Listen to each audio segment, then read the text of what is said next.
Jarrett here, and once again, doing another commentary for our tournament. I think this is the 4th match out of 15 I'm doing, and this one is between Ajido and Nautica. I also have not seen this match, although I do know who wins, but I haven't seen it, so I'm not going to spoil it for you guys that haven't seen it or haven't checked the tournament thread. This is between a blue Protoss and a yellow Terran. Both are getting their workers out. Normal gameplay. Both have 7 workers, now 8. This is interesting because this is the first Terran versus Protoss match I think we've had so far, and is it the only matchup we've not seen except for Zerg versus Protoss. So I'm hoping that a Zerg and a Protoss go to the end game, which is what it actually looks like right now. I haven't checked in a while, so I forgot. Looks like the yellow Terran player is going for a supply depot. I'm gonna wall off. Pretty good, like opening strategy, usual. Allows him to tech up without the player really even seeing what they're going to go for. Ajido goes for a normal pylon, followed by a gateway opening while pumping out probes. He may chrono boost probes, that's usually what I do when I play Protoss. But it looks like he's saving his chrono boost for something else. Terran player has no gas, they're building their barracks right next to their supply depot. Standard wall, very typical play. Ajido goes for the assimilator at 12. Not sure if that's early or late. I haven't really learned that much on Protoss yet. Looks like this probe's gonna go scout. We're gonna follow his line, and to that he's not gonna get there because he might. Depends if he goes for the wall right away. Nautica, that is.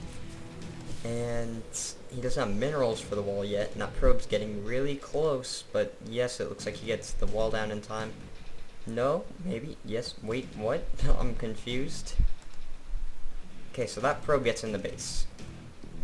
And then he leaves. Interesting. Alright, so refinery down for the Terran player, so they're both going 1 gas so far. There's 1 gateway, no troop yet. Another cybernetics core building. This could be a warp gate or stalker, fast tech rush. Maybe even void ray rush, I have no idea. Another pylon goes down, that's good, because Ajido was approaching the supply cap. Terran player pumps out a marine, throws down a tech lab, so he could be going Reapers or Marauders, possibly even Ghosts in the late game, but usually I find that Terrans build another barracks before they start going Ghosts. The chrono boosting warp gate research, that's very crucial to the Protoss race. When you think about it, warp gates are so much better than gateways in every way imaginable. You can warp anywhere where you have a pylon or a warp prism, which I know Ajido loves the warp prism strategy, so we're gonna see if that works out against Nautica if he does go for it.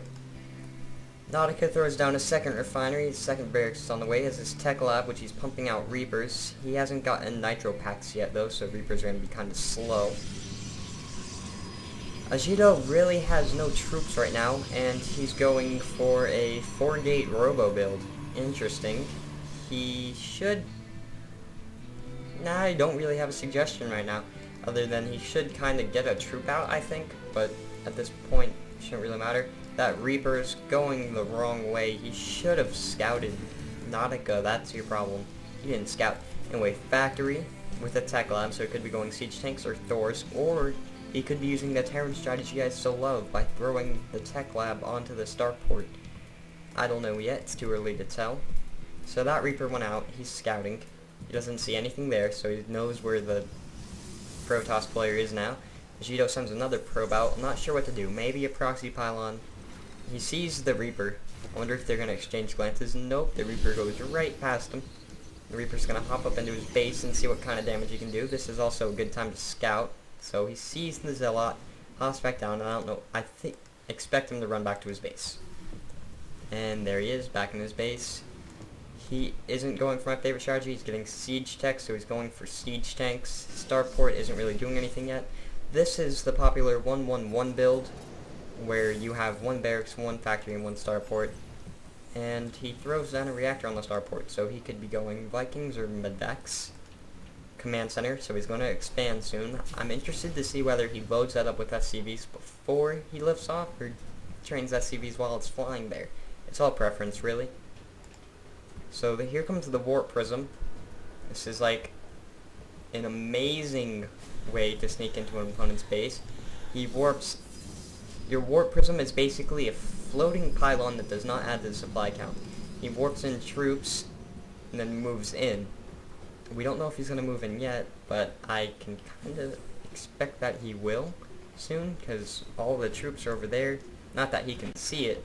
Well, I'm going to check that actually really quick.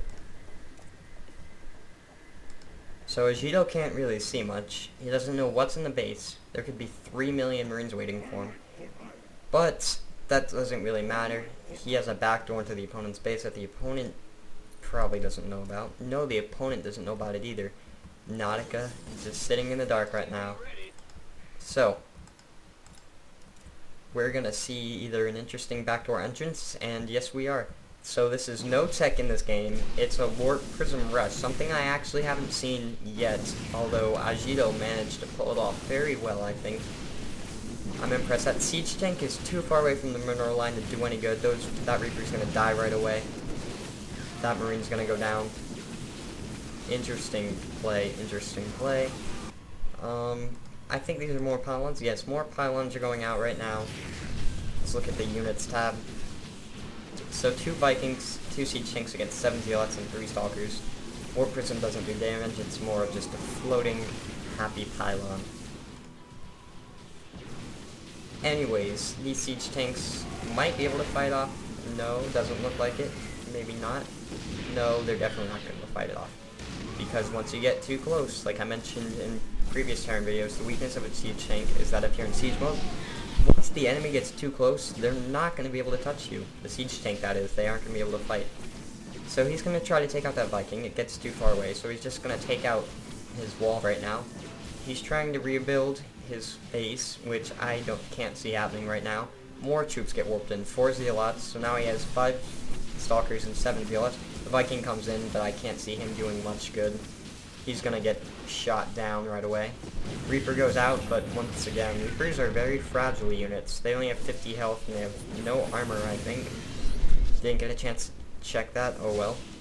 So he's gonna mess up the mineral line here. This is pretty much game. I don't see anyone coming back from this. A little disappointing to see a rush again.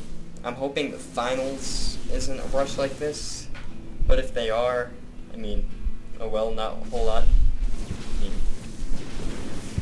I just don't know what to say about it. I just really hope they aren't a rush. Guys, don't disappoint me. So these zealots are going to rip apart his base. They're all ripping apart different pieces, but at this point of the game, it's pretty much over. Ajido has some more troops just lying around in his base, but he doesn't really need them there. It's not like he's going to get rushed or anything.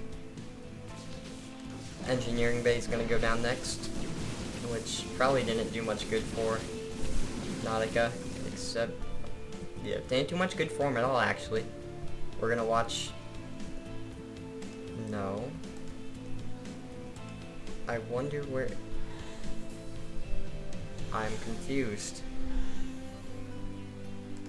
Okay, he just loaded up all his stalkers in the warp prism, now he's following his zealots with it. I guess he just wants to move the warp prism. I don't see why he needed to put the stalkers in there to do that. These zealots are probably going to see that simulator and take it out. And they're going to move up to the other simulator. Oh, I get it, because that's high ground and they can't make it in there without nice play, Ajido. So that warp prism's going to go up in there so he can bring the stalkers up there. He's going to bring it down right here. And the stalkers are just going to end the game for him. Interesting gameplay by Ajido. I've never really seen a warp prism rush like that before. I don't think Nautica really could have done anything about it. And if he did, I mean, your build isn't going to counter this. So he's warping in more stalkers because he knows he's going to try to run away and he needs the air to do that. If he can take out the command center now, it's pretty much GG. I mean, it already is, but... And just for kicks, he throws out 2 expansions far away from his base. I mean, it's not like that's even necessary. The command center goes down, the factory's next. No, it's in barracks, my bad. There's an SCV there, but Nautica doesn't have the resources to do it. That's his only unit in the game, besides that factory that just floated over there, and it's like in the middle of nowhere. Nautica knows he lost. Ajido knows he won. It's pretty much game over right now. I just don't think Ajido can see it. No, Ajido can see that factor. He knows where it is. So, this was the 5th game. Of course, he leaves. Anyways, this was the 5th game of the tournament, which means we're a third of the way done. And good games, guys.